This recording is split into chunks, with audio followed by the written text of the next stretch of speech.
আমরা कॉकरोच जनता पार्टी। हमें कॉकरोच जनता पार्टी आवाज रुकेगी ना। सच बोलने की ये लड़ाई कभी थमेगी ना। बेरोजगार कहकर दुनिया कितना हमें सताती है, फिर भी दिल में देश के लिए उम्मीद जगाती है। किताबों में ही बीत गया जापानी का ये साल। So hey guys, namaskar. Back after a few weeks. Was busy with some work and I was traveling a bit. But today I'm back with something very interesting. Today I'm going to talk about a few issues that are happening in around our country. Few popular issues, and I'm going to highlight the fact that those issues are actually quite connected, and how there's a glaring fact related to those issues that are prevalent in our country.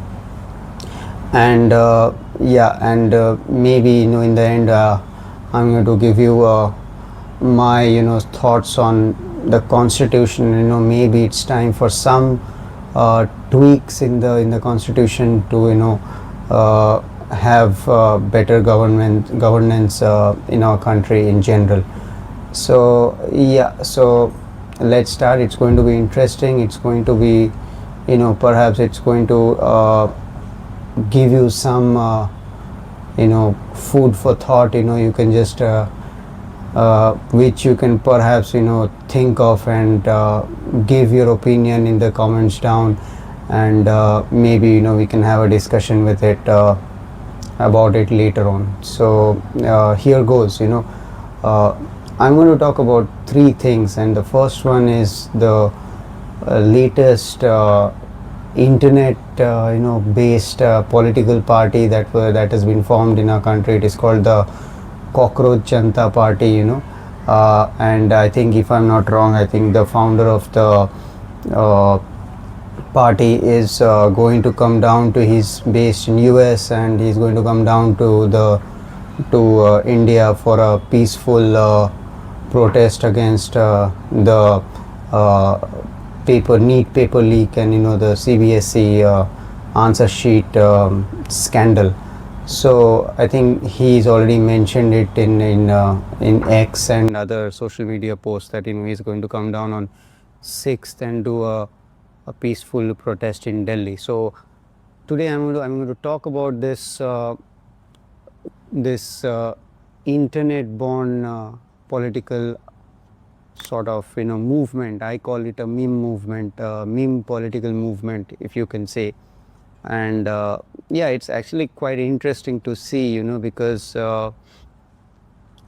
this is not this is, I think, perhaps one of the rarest of cases that so much attention was drawn to something that was just born out of the internet, and this highlights a very glaring thing, I think, in our country, and that I'm going to talk about a little bit later, because I'm going to first give you about the three topics that I'm going to talk about, and then connect it to the common issue, which I feel is the common issue. So the first one is the Cockroach Janta Party. The second one is obviously the paper leak, neat paper leak, and the CBSE exam paper checking scandal. And this was also, I mean, this is still quite big in the news, and it's still very, it's a shocking thing, and it's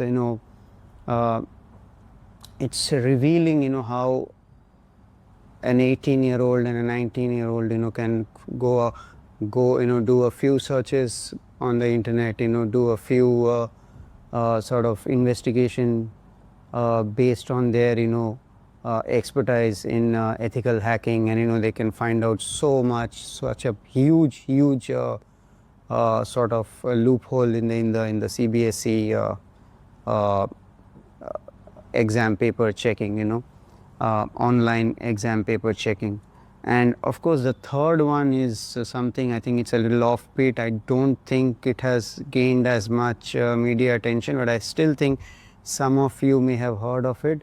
It's about the It's about an article written by eminent historian and intellectual Mr. Ramchandra Guha, where he actually criticized not just BJP and our Prime Minister, but also the leader of opposition and Congress, and to be precise, Rahul Gandhi. So I think these are the three things I'm going to highlight today, and I'm going to show. I mean, I'm going to try to link it to something very common. So all these three things, if you look at it very carefully, look at them very carefully, you will see that the Cockroach Janta Party, it was born because of not so good statement by Chief Justice of India. But what is really surprising is that it has gained a lot of followers now. BJP followers and the IT cell gang will probably say, oh no, it's the Soros gang, it's Pakistani based handles, and XYZ. But you can't deny the fact that it has gained a lot of attention, momentum, at least on the internet. And we'll see on 6th how it comes alive or not on the ground. So but one glaring thing it highlights is the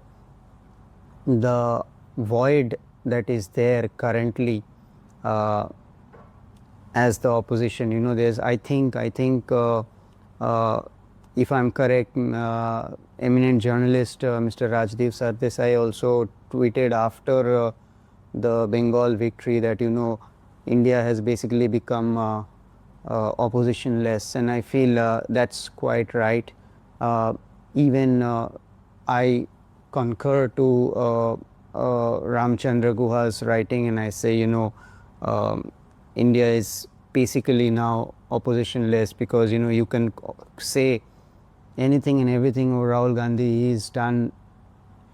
He may have perhaps said some things which are quite true, but politics is brutal, and there's no rule in politics as to how to win the game of elections. So I think BJP has nullified all that he's tried to do in terms of politics, and they have played him well, and they have made him sort of very non-serious character in politics, and they have, I think, succeeded quite a bit to the fact that I feel, in my opinion, even though there are many people who are against the current government, they don't really see the LOP as as the alternative.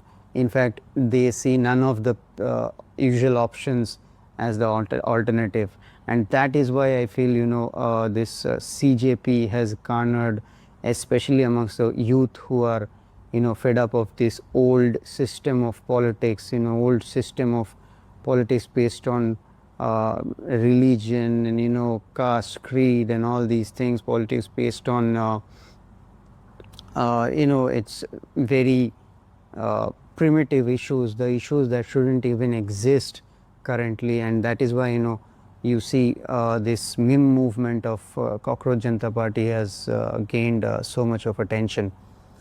And the second thing is, again, the paper leak, and especially the CBSE scandal, and I feel that's also another glaring fact that shows that virtually those two kids have done the job of the opposition. And although now there's been a lot of political talk, and the Godi media is also picking them up, their side of the story and all that, but I think they have done a tremendous job, and this job, I think, is predominantly of the opposition, and they have failed to do it again. But somehow those two kids have opened up the scandal, and not just that scandal, the scandal that is happening around in terms of institutionalized scandal. The scandals, the scams, the corruption has been has gone up to institutional level, and those two kids have actually highlighted that And here again I see why I say, you know, and I'm trying to stress the point that, you know, many people don't see LOP as an alternative to Modi and BJP, because if you notice carefully, Rahul Gandhi has been consistently trying to highlight the fact that, you know, corruption has been institutionalized.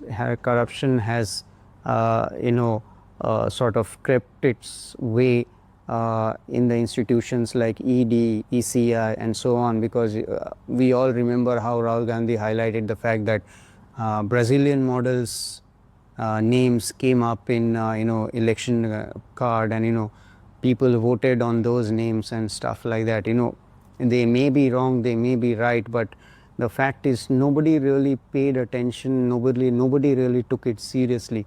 But when you have these two kids, you know, opening up a, you know, can of worms, you know, uh, to say that corruption has been institutionalized in the form of how especially the guy Sarthak Siddhant, who came up with the investigation that, you know, the rules, the clauses, you know, by which a company can sort of get selected was sort of manipulated and, you know, changed so that a particular company can get it, get the contract, is again a very commendable job. And I feel that shows that, you know, even when the opposition is trying to do its job, nobody is taking them seriously, and that shows that, you know, there's very you know, there's very less credibility when it comes to the opposition, you know. And so even though the people who are not really favoring BJP at this moment are really looking away and seeing, you know, what's the alternative? There's none.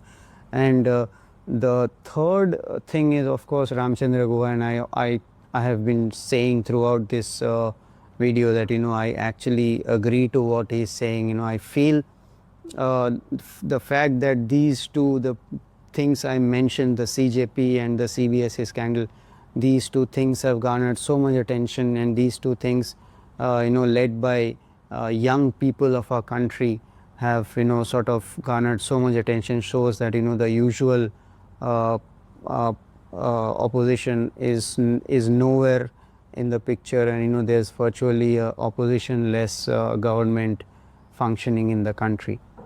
So I think this is a concerning thing, but I definitely think, you know, something, you know, something will come, and I feel things like this, these random things like this will perhaps one day become, will, as it goes on, as time goes on, will be more and more frequent, more and more consistent. You know, I think these random things will probably pose the biggest threat to the government.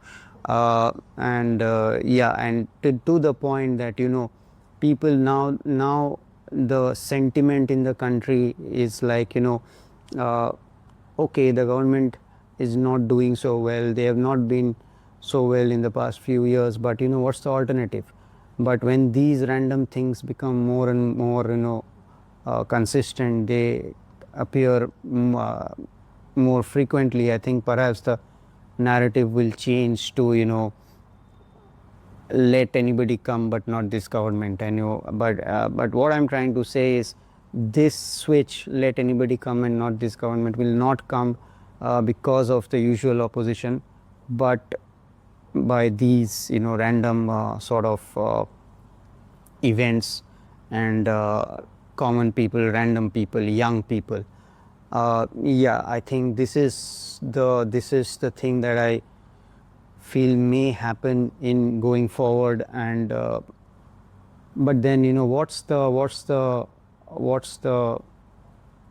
thing that we should do to make, you know, this make the functioning of the government better? I think there needs to be some constitutional changes, and there are three things that I would like to highlight. I think if you can also put your inputs and comment about this thing, about what constitutional changes you would like to see for a better functioning of our country, for a better, you know, governance. So out of the three things, the first thing is, you know, I would like to see the bureaucrats uh, who have been given free rein now that they have been weaponized and all that. You know, the bureaucrats have become more powerful than the cabinet ministers. I feel they have got all the power to go against anyone and sort of search, drag them away, and maybe file cases against them. And we only hear the cases that are out in the open, that are coming in the media, but there are many cases which are not, and you can guess what is happening and what the bureaucrats are doing with such cases. So I think the weaponization of institutions have actually given these bureaucrats who are always corrupt unchecked power, and they have gone on to become more corrupt. So I feel the first thing that needs to be done constitutionally is to sort of have a check on them.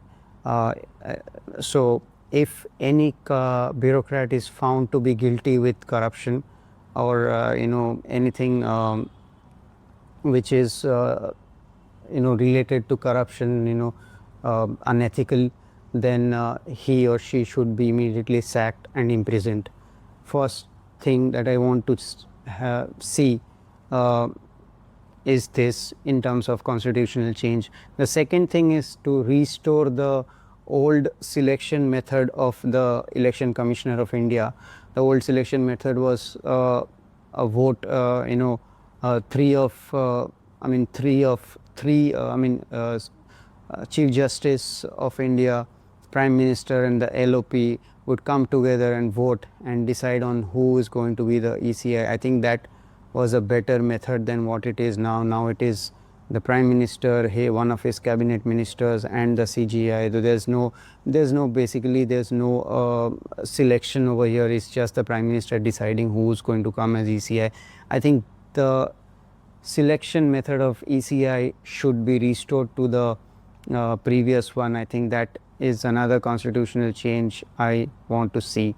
And the third one, and the most important one, is no prime minister, no chief minister in our country should be able to hold post for more than 2 terms. This will create a ripple effect in the society and in the country, and I feel this is the most important. This will obviously bring the focus or take the focus away from holding on to power and to sort of try to do something memorable, because when you know that your term is going to end at the end of 10 years, and either ways you are not going to remain in power. You are going to try to do something memorable and something for the people to talk about for a long time, instead of trying to always look for ways and means to be in power.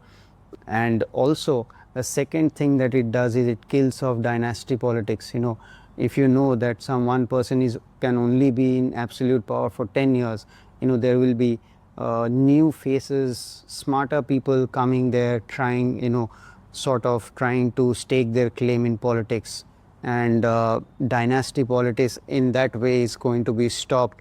Dynasty politics, I feel, is the modern day feudal system, and that can automatically get wiped out if these things happen. No prime minister, no chief minister, probably even the ministers and the MLAs and the MPs, nobody can hold electoral posts for more than 2 terms. So I think these are the 3 constitutional changes that I want us to go through, and probably for a better governance of the country. So yeah, that's about it. I think I've been able to explain properly. It's a long video, longer than usual. So let me know what you think, and if you like it, please comment. If you have anything else, anything in your mind, anything you want to discuss, please comment. And of course, like, subscribe, share. Bye bye, namaskar.